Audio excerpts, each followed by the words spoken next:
Okay, so the post today is about minimalism, trauma, relapse, and someone who would know about that is me because I have over 18 years sober. I recently struggled with some negative coping skills, and I have been focused on minimalism, decluttering, having a clean home, kind of addiction since I was 24, since I got sober. And really, it started coming in more with like minimalism and financial independence and being financially stable and secure.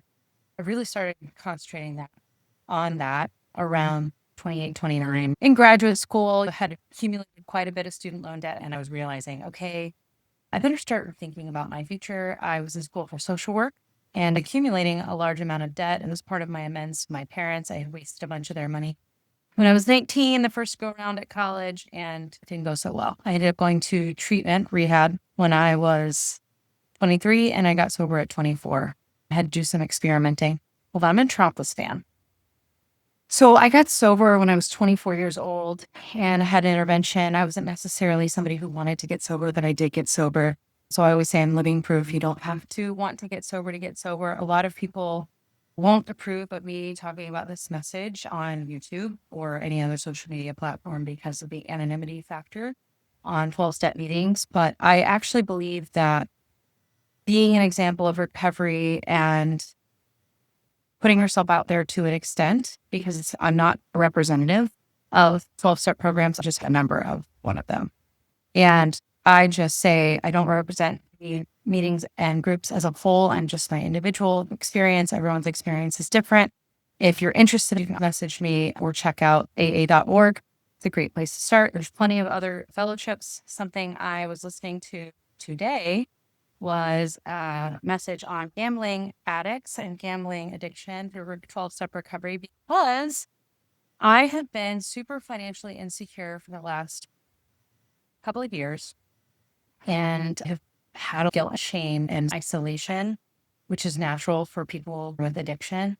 We're not cured of this disease. It's ongoing. I am in remission. I go to meetings. Still, I'm of service in those fellowships. Recently, I found myself playing solitaire for cash.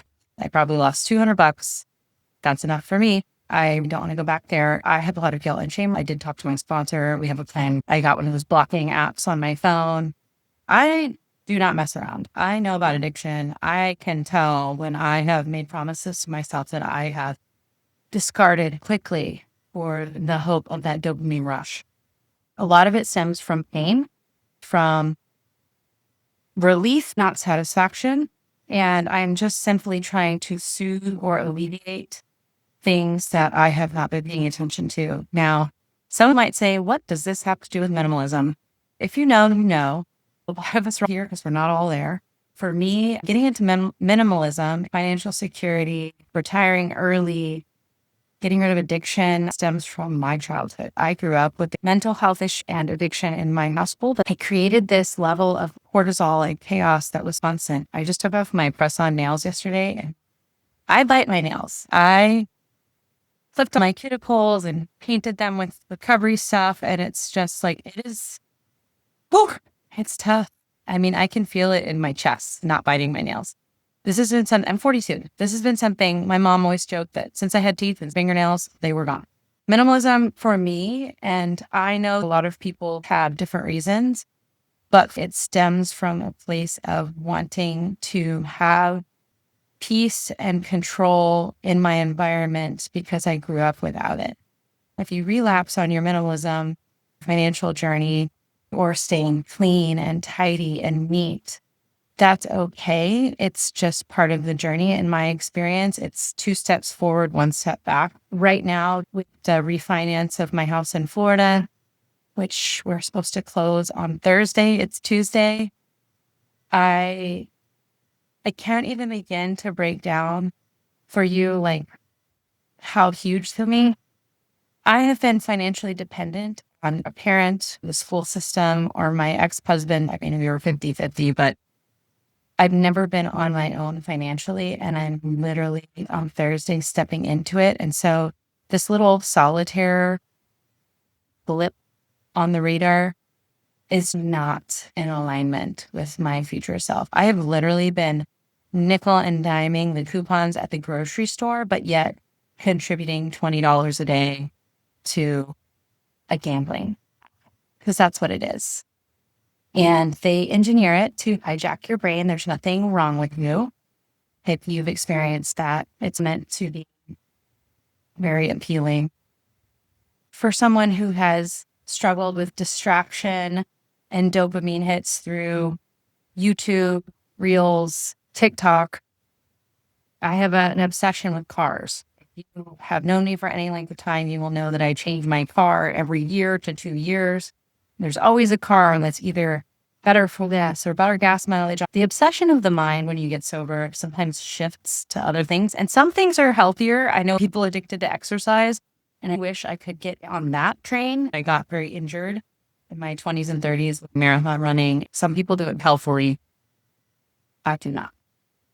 I wanted to make this video because I'm looking for videos on minimalism, the psychology behind it, and people sharing their experience of why we want minimalism. Why do we want to get over a shopping addiction? Why recognize that less is more? Why do we want to just enjoy the experience of thing without daily having to get on Amazon or go to, even for me, go to the thrift store? The question has come up, why am I not enough in my own experience? Why is sitting to read a book and having a nice cup of tea difficult?